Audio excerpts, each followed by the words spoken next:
The biggest problem we found was just a lack of understanding of what IT means to a business. So there's lots of amazing technology professionals in the world. Not so many of them can actually understand their impact on a business and the impact of their decisions. So the big gap that we saw was that business alignment with technology and the gap between finance and operations and like when email goes down, what problem is that going to cause for a business that receives all of its orders by email? So what you're saying is that the technology companies themselves weren't business minded. Correct. They didn't fully visualize and understand how the business is looking at the technology. They were looking at, okay, emails are down, let's fix that. They weren't looking at, okay, if we implement this technology application into this company, we can reduce their fixed costs by $200,000 a year. We can increase client retention by 10% due to automated client retention strategies and shit like that. And the CEO will be happier because his reporting is live and it's on a dashboard and it's visual every day. And this is absolutely it. And so from our perspective, understanding what that means as a business and what that then means for other businesses and being able to deliver that, that's the key point of difference we were looking for. The best example I've got of that was the day I sat down with a potential new client and we were in the room and we had the CFO, the CEO and their operations manager. And my first question when they asked me what my strategy would be was, could I please have a copy of your depreciation schedule? And the CFO looked at me puzzled. The CEO's like, well, yes, but why? And the operations manager was just completely off on another planet. And when they provided the depreciation schedule, I said, so here's what you're already depreciating over the next 5 years in terms of IT expenditure. What are you replacing in year 1, year 2, year 3, year 4, year 5? And what does that look like for your profitability? For listeners, can you explain what a depreciation schedule is? So when you buy your assets, obviously up front, you're going to outlay the cash, but then you're only going to write it off on your tax over a period of a number of years, depending on the asset that you're purchasing. So for me, I look at it and I go, okay, well, this year if I bought $100 worth of assets and I'm going to depreciate it over 10 years, I'm going to expense $10 of that every year over the next 10 years as I get through the useful life of that item. So if I buy a computer and I'm depreciating that over 5 years, at the end of 5 years, I have to be ready to spend the money again to buy the next computer because it's at the end of its life. So for me, it was understanding on a whole, looking at all of those things that business has acquired over a period of time, what does that look like for them in terms of an expense every year? How does that impact their profitability and what they're reporting back to their CEO, their shareholders, and how is that working for them? Because that insight for me is about what's not just the cash cost of running their technology, but what's the long-term cost of running their technology.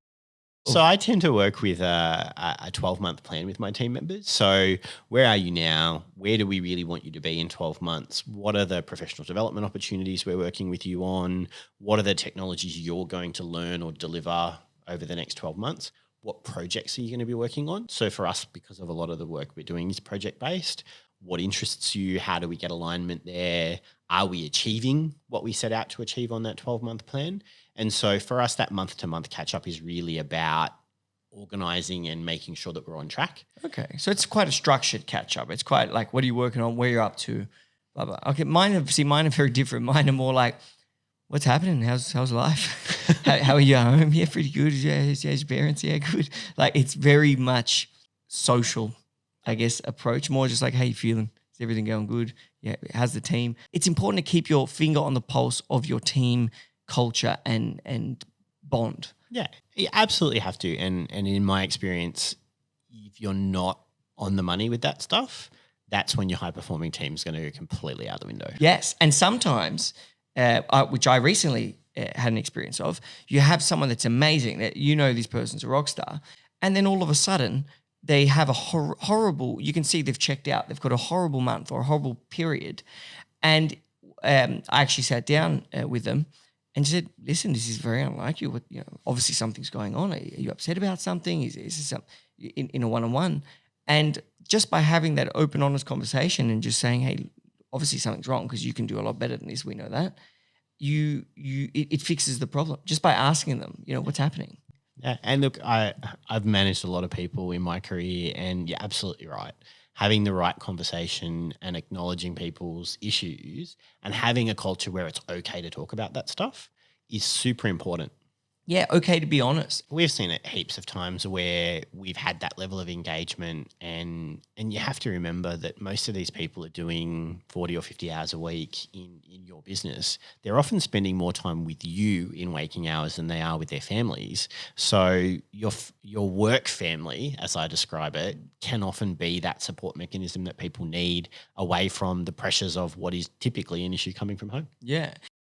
What are the benefits you found in being such a transparent company, and what are some of the issues, perhaps? Well, I think it's a culture issue to begin with, because people have to understand the information that they're consuming, and so there's a bit of education that goes behind what is appropriate in terms of a profit for a business to make, and what is it appropriate that I take out as an owner of the business as a dividend, and what does that look like for me, and why should I get that money? And having those conversations is a little bit difficult at the beginning, because all of a sudden they have to understand that there's a cost that comes with putting capital into a business, and that investors require a return on their investment for the money they've put in and the effort they've put in. So once you get past that conversation, I think it gets a lot easier.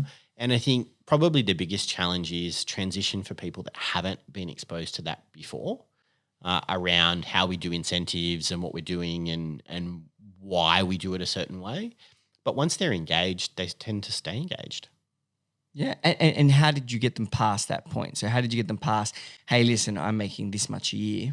You can't see me working perhaps that much because you're working a lot. And I think it comes down to the fact that I can't sit there and look at a developer that's building an application and say, oh, today you wrote 5 lines of code and tomorrow you wrote 100 lines of code and the day after you wrote 3,000 lines of code, because I don't, as an individual person, know exactly what went into that code. They might have spent 11 hours researching the 3 lines of code that was very effective and efficient and then executing it.